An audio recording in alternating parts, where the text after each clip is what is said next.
Hello, how are you folks? As you know, I'm running in the election.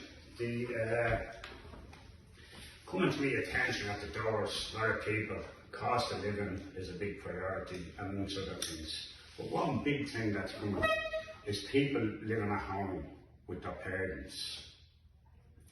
Their parents are asking would there be able to get them a house, and as you all know, I'm new to the game. I said I have to wait till I get in there. I don't know. I can't make promises because I'm not in there. I'm not a guy that makes promises. But I've done my inquiries about people coming into the country, because these people are telling me on the doors that the foreign nationals are getting more priority over the Irish nationals. And I found that a bit strange and a bit iffy. But I inquired. Over the last few weeks I've been inquiring, and it would appear the foreign nationals are getting more priority. I actually spoke to an officer who allocates properties, apartments, houses, etc. to these people, and that person told me, yeah, 100%, the foreign nationals are getting more priority. So I said, how does that work? He said, well, when you come in first, I put into an iPad centre. There's an iPad centre in my constituency that I know well, and that's in East Ward. They're put in there 18 months. After that, they're either expelled or they're kept in the country. Most of them are kept in the country. They leave the iPad centre and go to a B&B. Again, B&B Garden Street, old houses full to the brim with people in Garden Street.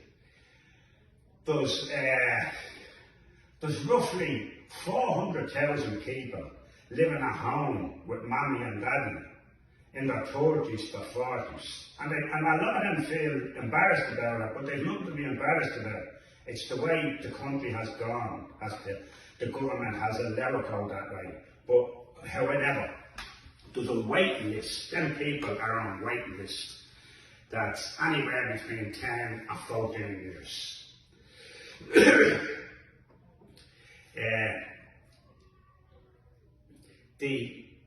Ask the politicians, is this true?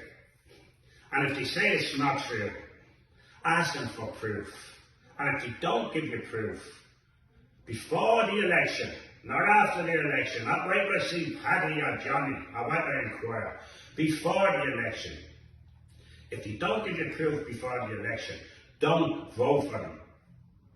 Don't vote for anyone, not only the people in power, the opposition as well. Don't vote for anyone who's in government at the moment who can't prove this to you.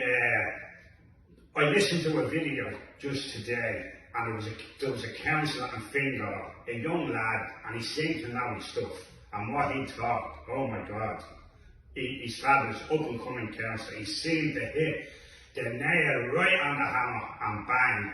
That's why I'm making this video. What I'm hearing, I can't be 100%, but from what he says, if he's right, I'm backing him up 100%, and I think he is right. Now I leave that to you to make your own decision when they're knocking on your doors. Get them to find out that. Don't be blind. You have a vote. Use it wisely. There's people coming into this country from China, Brazil, Italy, Europe, all over Europe. They're welcome. Paperwork is in order, that's okay. They're joining the system, they're paying their tax, and as I say before, and I'll say again, bring your toolbox and you're welcome, and pay your taxes. The Irish people need to be prioritised as much as the foreign nationals. If not, they should be getting more priority than the foreign nationals. Chew on that and see what you can make out. Just in relation to the Paul housing, and just to make the members aware that in the Dáil on Wednesday the 6th of May, Minister for Justice Jim O'Callaghan, when he was asked the average length of a stay in an iPad accommodation for persons whose international protection application was finalised in each year for 2019-2025, he responded that it was 1.5 years in 2024, and then further stated when a person completes their international protection application and receives a positive decision, they have a legal status that allows them to remain in Ireland. And people who are granted status to remain also gain access to the full range of housing supports available to all Irish residents. You might be wondering what does this have to do with the Paul housing, but essentially early this year in January 2026 we found out, or discovered rather to say, that 70% of the allocations that the Paul Housing Association made were to people who were formerly in the IPAS system. And for the year 2024 it was found that it was on average 18 months stay in IPAS to get accommodated. I'd just like to, register my objection to Fingal County Council allocating €270,000 to this housing body, and I'd ask other councillors to object to it too, because how can we seriously look our constituents in the face who contact us every single day saying they're on the social housing list 10, 15, 20 years. Meanwhile, there's quite literally an accelerated path to housing for people who've been in the IPAS system. And I'd also query then to the Housing Department in Fingal that when the Minister responded to the question as well, he said that the Department of Housing, Local Government and Heritage and local authorities tend to provide the support. What role does Fingal play as a local authority in lending support to people exiting the IPAS system? And I'd also query if this can be put to a vote to approve or not. Thanks, Chair. In relation to allocations for former IPAS residents, we allocate via our allocation scheme, which is published and is available there. So that's the criteria. So if people are eligible and are on the social housing list, well then that's they're allocated. They're eligible to be allocated a place under our social housing allocations scheme.